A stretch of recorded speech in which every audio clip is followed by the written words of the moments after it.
ഇതെന്താണ് സംഭവം? ഇതെന്താണ് ഇവിടെ നടക്കുന്നത്? ഹാജി സാഹിബിനോട് പറയണം, ഒരു ഗ്രൗണ്ട് ചൂണ്ടിക്കാട്ടിയിട്ട് നിയമസഭാ മണ്ഡലം പിടിച്ചടക്കാൻ നോക്കുന്ന അത്ര നിസ്സാരക്കാരാണോ വേങ്ങരക്കാരെന്ന് അദ്ദേഹം തെറ്റിദ്ധരിക്കുന്നുള്ളതുകൊണ്ട് പറയാണ്, അത് തെറ്റിദ്ധരിക്കണ്ട. അങ്ങേക്ക് വേങ്ങരയിൽ ഒന്ന് സഞ്ചരിച്ചാൽ മതി.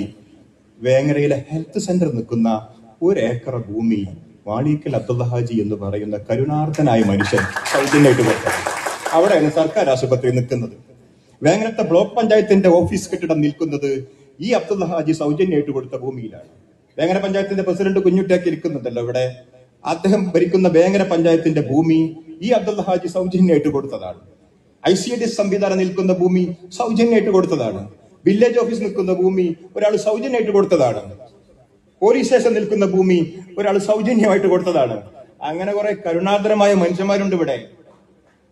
ഗ്രൗണ്ട് ഉണ്ടാക്കിയിട്ട് അത് ലാഭക്കച്ചവടാക്കി തന്റെ കണക്ക് പുസ്തകത്തിൽ അതും വരവ് വെച്ചവരല്ല വേങ്ങരയിലെ പൂർവികന്മാർ എന്ന് വിസ്മരിക്കരുത്.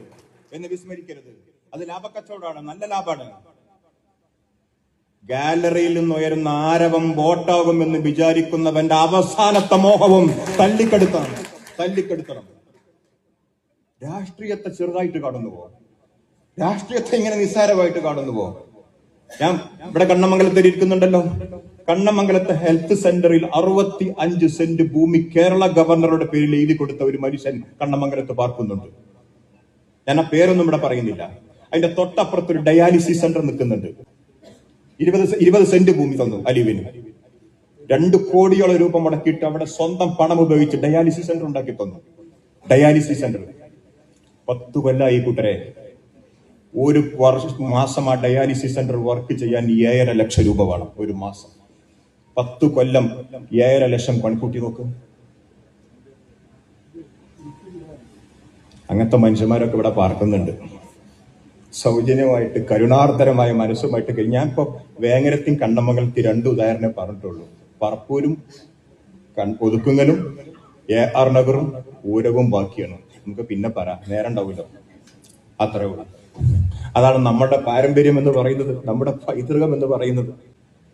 100 ബൈത്തുർ റഹ്മകൾ നിർമ്മിച്ചു കൊടുത്ത് അതിനകത്ത് താമസമാക്കി കഴിഞ്ഞു. റീച്ചിന് വേണ്ടി റീൽസ് ചെയ്തിട്ടില്ല. ഈ ഇരിക്കുന്ന അലി അക്ബർ സാഹിബ് കൊടുത്തിട്ടുണ്ട് 5 ബൈത്തുർ റഹ്മ. മണ്ഡലം മുസ്ലിം ലീഗിന്റെ ജനറൽ സെക്രട്ടറി റീൽസ് ചെയ്തോ? ഒറ്റ കുറവേ ഇപ്പൊ ഞാൻ ഷാജി സാഹിബിന് കാണുന്നുള്ളൂ.